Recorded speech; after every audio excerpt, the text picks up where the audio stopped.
বাংলাদেশের ইতিহাসের বাক পরিবর্তনকারী একটা ঘটনা ছিল শাপলা চত্বরের গণহত্যা। এবং যাদেরকে হত্যা করা হয় তারা অধিকাংশই ছিল মাদ্রাসার ছাত্র এবং এতিম, শিশু, কিশোর, কোরআনের হাফেজ, এই ধরনের মানুষ। এটা বাংলাদেশের ইতিহাসের অন্যতম আলোচিত মানবাধিকার লঙ্ঘন এবং মানবতা বিরোধী অপরাধ। আমরা যেটা বলেছি যে শাপলা চত্বরের গণহত্যার পটভূমি তৈরি করেছিল গণজাগরণ মঞ্চ, এবং শুধু তাই নয়, এই গণজাগরণ মঞ্চ বাংলাদেশের সংখ্যাগুরু যে মুসলিম সম্প্রদায় তাদের কৃষ্টি, কালচার, সংস্কৃতির বিরুদ্ধে দাঁড়িয়েছিল এবং হেফাজতের কর্মীদেরকে হত্যাকাণ্ডের সময় এই গণজাগরণ মঞ্চের কর্মীরা, নেতাকর্মীরা সশরীরে অংশগ্রহণ করেছে বলে আমাদের তদন্ত সংস্থার কাছে তথ্য প্রমাণ পাওয়া গিয়েছে।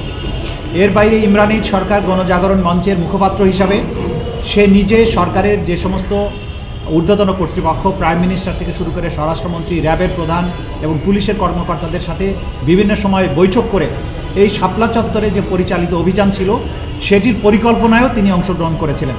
সে কারণে তার বিরুদ্ধে আমরা গ্রেপ্তারি পরোয়ানা চেয়েছি এবং সে বিষয়টা আমরা আদালতের কাছে স্পষ্ট করেছি।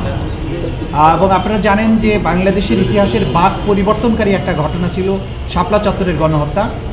এবং এই গণহত্যার মাধ্যমে বাংলাদেশের প্রতিবাদের যে সর্বশেষ একটা আশার প্রদীপ ছিল যে ধর্মীয় সংখ্যা গরিষ্ঠ যে সমস্ত সম্প্রদায় তারা তাদের ধর্মীয় অধিকারের ব্যাপারে যে সোচ্চার ছিল এই তদানীন্তন ফ্যাসিস্ট সরকারের বিরুদ্ধে, তা কিন্তু চিরতরে স্তব্ধ করে দেওয়া হয়। এবং যাদেরকে হত্যা করা হয় তারা অধিকাংশই ছিল মাদ্রাসার ছাত্র এবং এতিম, শিশু, কিশোর, কোরআনের হাফেজ, এই ধরনের মানুষ। এবং পরবর্তীতে তাদের সংখ্যা নিরূপণের ব্যাপারেও কিন্তু তাদেরকে কবর দেওয়া হয়েছে অজ্ঞাতনামা কবরে, তাদের সংখ্যা নিরূপণ করতে দেওয়া হয় নাই। তাদের পরিবারবর্গের কাছে গিয়ে চাপ সৃষ্টি করা হয়েছে যাতে তারা প্রকাশ না করেন যে তাদের সন্তানেরা এখানে মারা গিয়েছেন কিনা। এবং অধিকারের মতো একটা মানবাধিকার সংগঠন যারা এই সংখ্যাটা প্রকাশ করেছিল, এইটার দায়ে অধিকারের প্রধান নির্বাহী আদিলুর রহমান খানকে কারারুদ্ধ করা, তাকে সাজাও দেওয়া হয়েছিল। এই জাতীয় নির্যাতন এগুলো করা হয়েছিল সেই সময়। এটা বাংলাদেশের ইতিহাসের অন্যতম আলোচিত মানবাধিকার লঙ্ঘন এবং মানবতা বিরোধী অপরাধ।